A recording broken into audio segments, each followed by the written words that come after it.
This is part 2 of the Classic Craftsman Drill Press Drill Chuck Omnibus.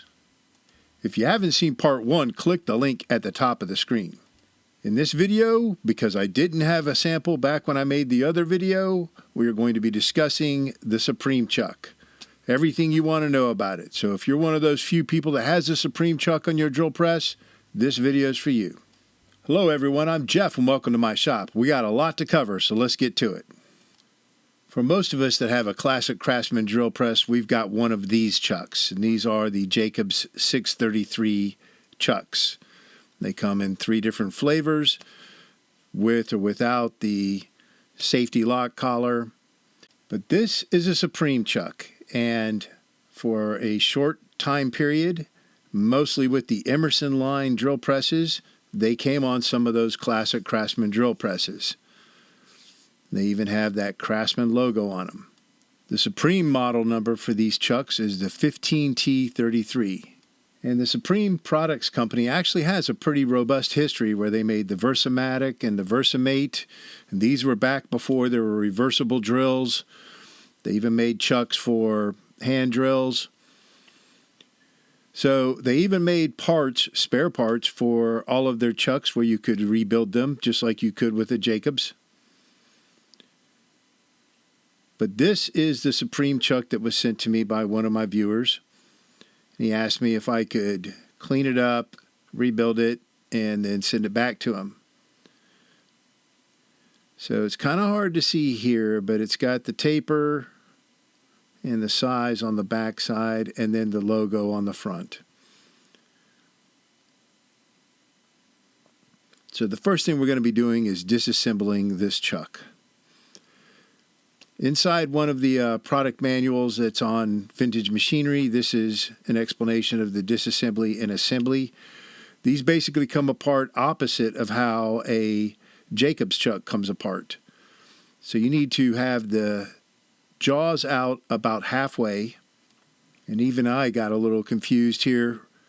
We're actually going to be pushing the sleeve to the rear instead of forward on this chuck.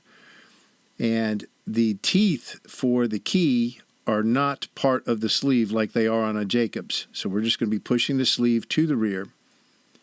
So we need a piece of pipe that's going to fit just the sleeve. And I'm using an old sleeve off of Jacobs as well to give me a little bit more room to push. And you'll see that sleeve slide back towards the safety lock collar.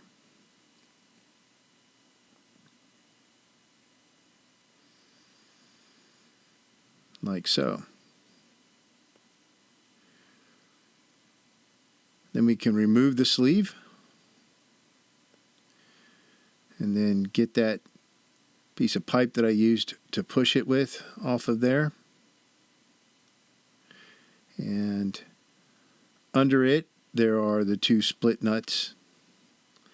So what I'm going to do, because it's kind of stuck on there, it's a real tight fit, I'm just going to tap the chuck body here and let it fall through. There we go. So there goes one of the split nut, and there's the other half of the split nut. You can see that the teeth are integral to it. And then you have the 3 jaws. Now, the body on these they're not marked for the jaws like they are on a Jacobs chuck. So what we're going to do is, as we remove these, we're going to go ahead and index the jaw and the body where we remove the jaw. That's what I've got that spring-loaded punch there for, so that we can do a little bit of indexing. So this is the first jaw that we've removed, and that very back flat spot on the jaw is where I'm going to index it. I'm just going to put a dot on there.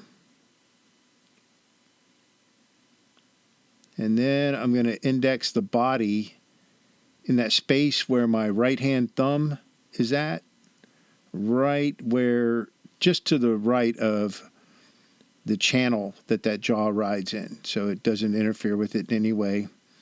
There's nothing that moves in this area here of the chuck body, so Putting an index mark here is not going to hurt it. There we go. We're going to do the same for the second jaw. Put 2 dots instead of 1 dot. And then the third jaw we don't need to mark in any way. So these are all the parts for the chuck, and I actually believe it's much higher quality than a Jacobs chuck. Everything looks like it's better finished. So we're going to take these parts over to the wire wheel and clean them up on the wire wheel. This is the chuck sleeve.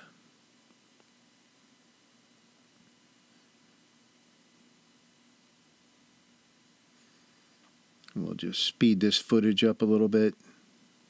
And since we don't have those sharp edges in that center section like we do on a Jacobs chuck, we can clean up most of the chuck body right here in this wheel. It should be no problem. But we'll clean up the jaws and the split nut and the chuck key as well. While we're watching all this happen, I should mention that for installation and removal of the chuck from the drill press, the procedure is the exact same as it would be for a Jacobs chuck. So check out that other Omnibus video for that. And then we're going to soak all of those parts in simple green for about 24 hours. Pull them out, rinse them off, dry them off. And then we're going to soak them in citric acid. So this citric acid is going to remove any of the rust that's on them, especially in the areas that we couldn't get at them with the wire wheel, like on that safety lock collar where it mates to the chuck body, that area there. So I use basically a tablespoon per gallon of water, mix the water in there, put these parts in there, and I'm going to let this sit outside for about 24 hours. And when we use the citric acid, we let it sit outside because it smells like rotten eggs. So after that, we pull everything back out, rinse it off, and then dry it off. And everything's got a little bit of a darker color to it, but no problem. We're going to be hitting all this stuff with a wire wheel again.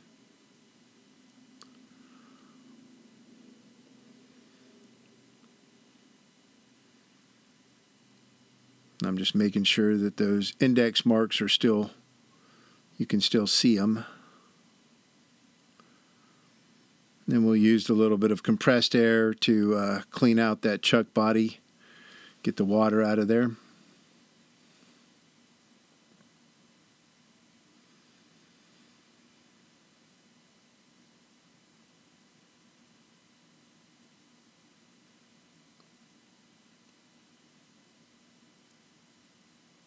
Super simple.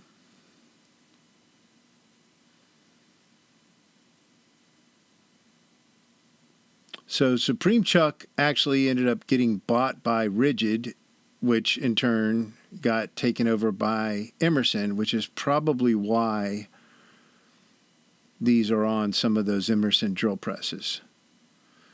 So here we are. We've cleaned everything off with the wire wheel at the grinder like we did earlier, and now we're just cleaning it up with this small brass wire wheel, getting in the areas that we couldn't get before.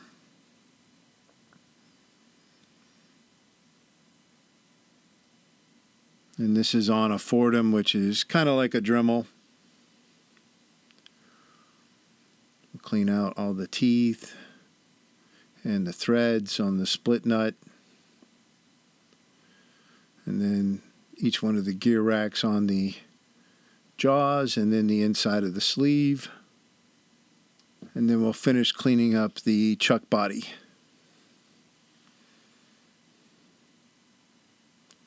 So we're going to move over to the metal lathe. I've got the sleeve on the lathe here, and we're going to do some light dry sanding.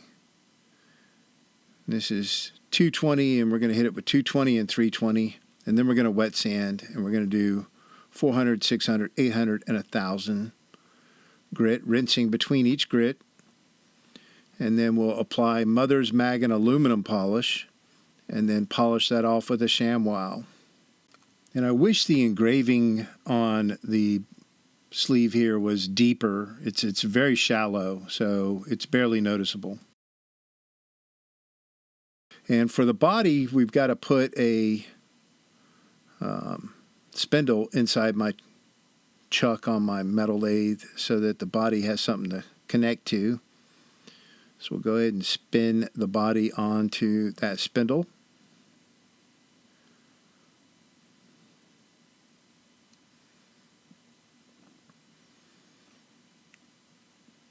And we're going to do kind of the same thing, 220, 320, and then wet sand. And then we'll apply that mother's mag and aluminum polish. And we can do a lot more cleaning on the lathe with this chuck than we can with the Jacobs chuck because, again, there's no sharp edges in that center section like there are on a Jacobs chuck.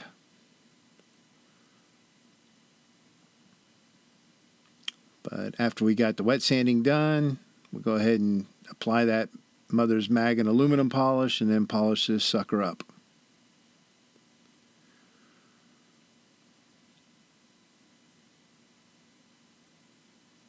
And we'll take it back off.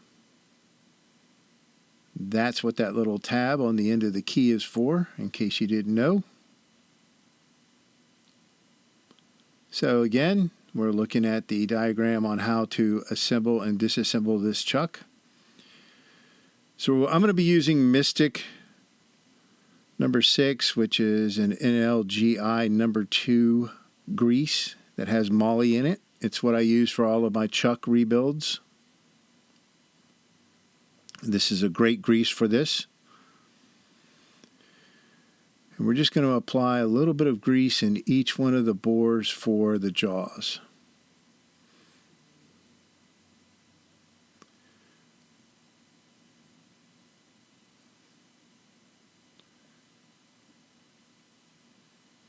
And then we'll insert each one of these jaws kind of backwards with the gear rack facing towards the center of the body and then rotate it, and that'll get the grease on the back side as well as the front.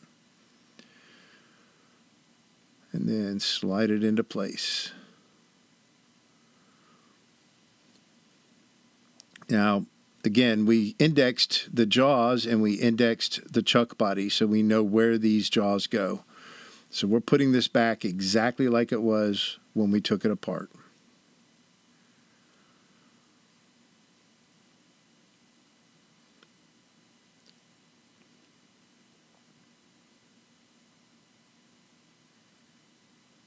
Then we'll go ahead and add some grease in that center section that the split nut rides in, as well as on the gear rack for each jaw.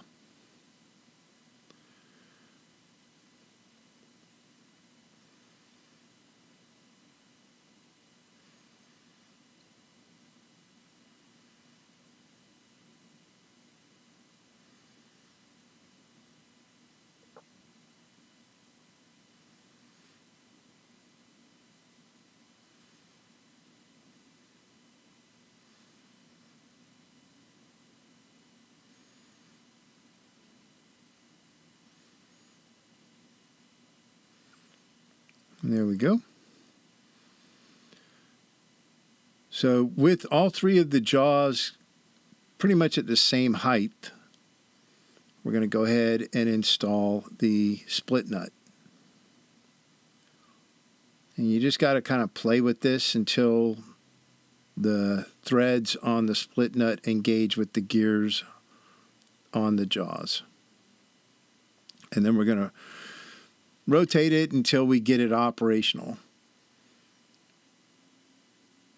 It may take a few minutes to get it going, but once you've got it, you should be able to move all the jaws completely out and they should be flush. And if they are, we're good.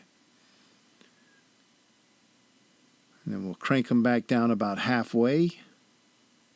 Well, we'll check to make sure they go all the way down and then back out. But we need them sitting at about the halfway point. And then we can lube the inside of the sleeve.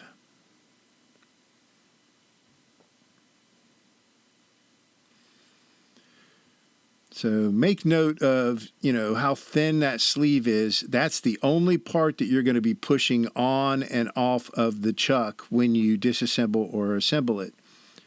So whatever piece of pipe or whatever you use to disassemble and assemble, it needs to be almost exactly the same size as that sleeve.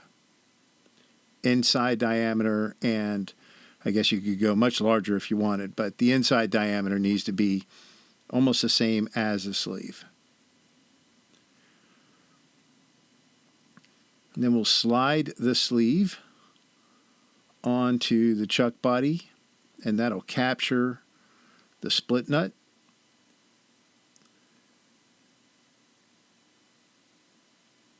We'll wipe off any of that remaining grease. Then we'll head back over to the vise.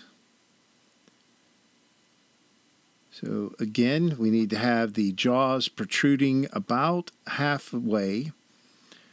And then we're going to use a socket to protect those jaws. Then I've got that same piece of aluminum that I'm using to push the sleeve. And we're just going to compress that sleeve all the way up until it sits right under the gears for the key. Like that. And we'll pull it out and make sure that everything operates like it's supposed to. So we should be able to completely retract and then extend the jaws. There should be no binding, no hanging up. They should just move smoothly. So I should mention that Supreme Chuck is no longer, obviously, a company that I'm aware of. So getting parts for these is probably impossible unless you're buying them used. Also, I could find no references to these chucks in any of the Craftsman catalogs that I looked at. So this was probably just something that Emerson did for a very limited number of drill presses. I should also mention that Supreme makes ball bearing chucks, but I found none of those on any of these drill presses. And that, my friends, is going to wrap up this video. Hope you enjoyed it. If you did, please like and subscribe. If you got any questions or comments, leave them in the comments section below. And as always, I appreciate the support, and I will see you next time.